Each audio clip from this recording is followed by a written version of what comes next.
Hey, this is Brian, and in today's video, I'm going to show you step-by-step how to install the all-new Kies Carbon Executive Line strut brace for the G Series M3 and M4.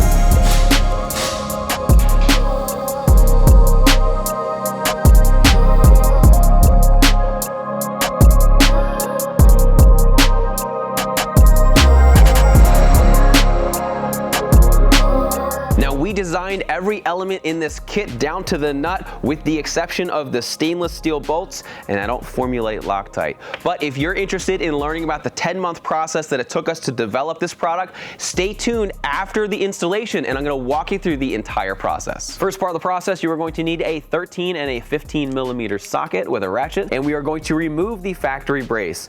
The bolt down here is a 13 millimeter. The 4 over here, you have these 2 over here and those 2, and then same on the other side, are 15. So at this time, remove the factory brace.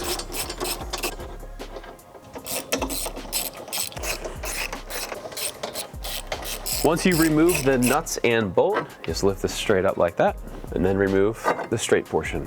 Okay, for this next part, you are going to need a 13 and a 15. Now, to prevent any scratching on the aluminum, what I'm going to do is just wrap my tools here in a little piece of masking tape, just for extra protection. This part is not necessary, but just gonna take it up a notch.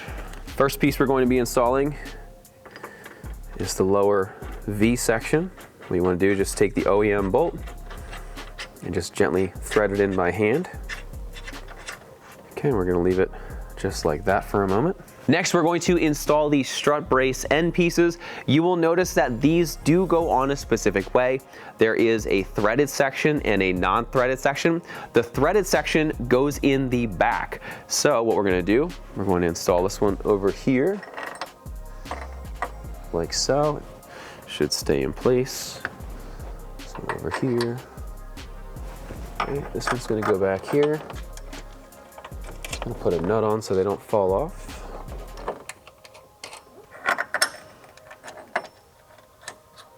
Next, what you want to do is you want to gently snug these up. I like to gently press it back when I'm doing this. So just snug it up. Now we're going to start with the cross piece here. Now what's very interesting about our brace is one of these bolts is left-hand thread and one is right, so that what you can do to adjust your preload is just grab the bar. You can either loosen it or you can tighten it. So to make sure that everything's going to be super even, you want to make sure that you snug this side up here. Then you're going to do the same thing on the other side. Just make sure that that is nice and snug in its most compact form. Then what you can do is decide if you want to use the black bolts or if you want to use the silver bolts. I am personally going to be using the black bolts today. Okay, so then what we're going to do, we're going to span this across here. Start by just sliding this in to hold it in place. So as you can see, this part of the brace is a little bit too small. I can't even get a bolt in there, and that was intentional. That's what we did over at the table. So what you want to do is just twist this bar, and then it's going to line up perfectly. So once you have it lined up, what you do is just take your Loctite. Just gonna put one little drop on the end here, just like that. You're gonna feed it through, snug it up, and then we're gonna torque it down. And for quick and easy access, we've listed all of the torque specs for you down in the description. All right, so then I'm gonna take out this bolt. I'm gonna put one drop on. We're going to feed this through. And then what you wanna do is start to extend the pipe until you have a little pressure, and then we're going to start by torquing these 2 bolts on each side, and then we're going to torque this bolt, and then the same on the other side.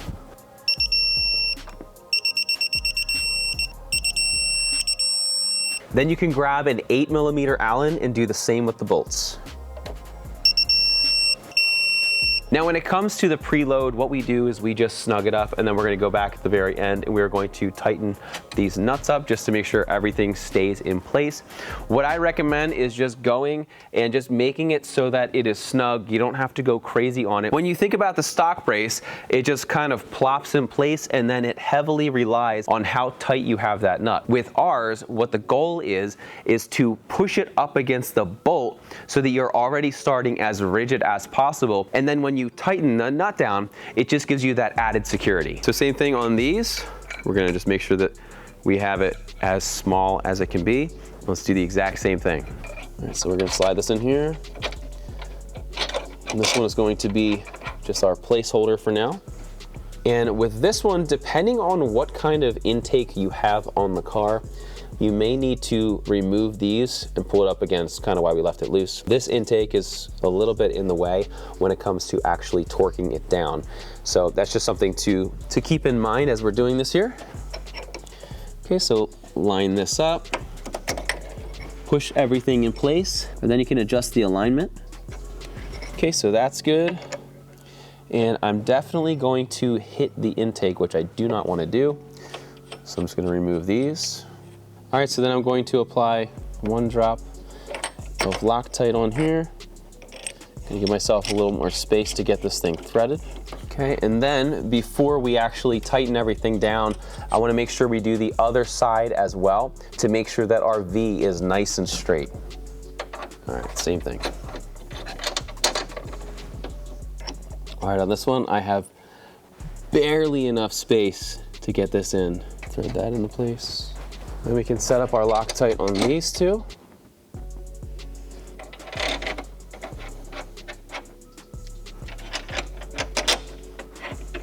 Okay, and now that our V is nice and straight, we can torque this bolt down. Okay. Now, when you go to torque down this bolt, sometimes, depending on which intake you have on the car, whether you have stock or an aftermarket one, sometimes what you'll have to do is actually remove these nuts, put them up here, just lift this up like so, torque it, and then pop it back down.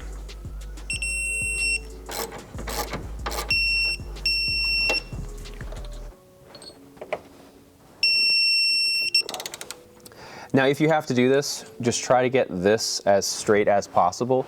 It's going to make it easier when you go to actually press it down.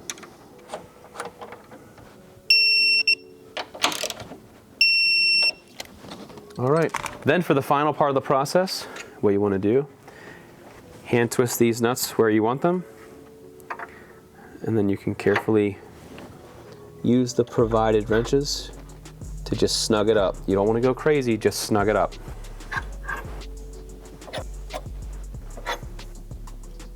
Okay, and with that, the installation is complete.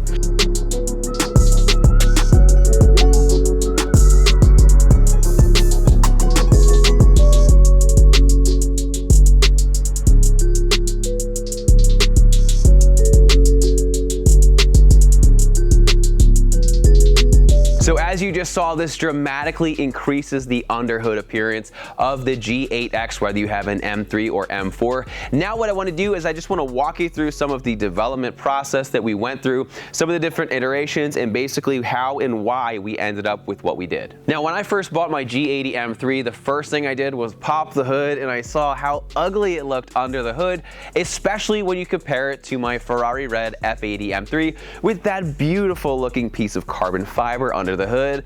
The G80, it looked like an 8-year-old welded it together, so we knew we had to do something about it. The first thing we did is we had our engineering team pop the hood of my G80 M3, and we 3D scanned everything, and then many of you know we have a 3D printer over there, and we started modeling our first prototype. Now, our first prototype, again, it's a lot cheaper to make things out of plastic, especially when you're prototyping. And as you can see, we tried multiple times before we got it right. This was basically what the first piece looked like. and well, it has an end on it, but this is what we ended up with. So it definitely went through a lot of different changes. As you can see here, this was crazy beefy, and it was really heavy, it was really big, it was really bulky, and we knew that the general idea was what we wanted to do, but we needed to thin it out. So you can see the progression of even the rod end over here. We started with this giant piece here, and then we really felt like we needed one with a bearing. And then we realized that, well, it doesn't swivel and there's really no point to have a bearing. So we said, let's just develop it ourselves. So then we did that, and then we made it out of aluminum, and then we realized it was still too big. So then we had to skinny it down to make it just right and to make sure that it wasn't going to hit the hood or anything when we closed everything up. Then once we had all of that dialed in, we needed to develop a carbon fiber tube that was going to be structural. We didn't want it to just look good, we wanted it to be functional as well. So we developed these extremely high strength carbon fiber tubes to a very specific size. Let's take this one outside and I'll show you just how strong it really is. All right, so there's really no good way for us to show exactly how strong this is. The weakest point would be this way. It has incredible strength this way. So I'm gonna try to break it.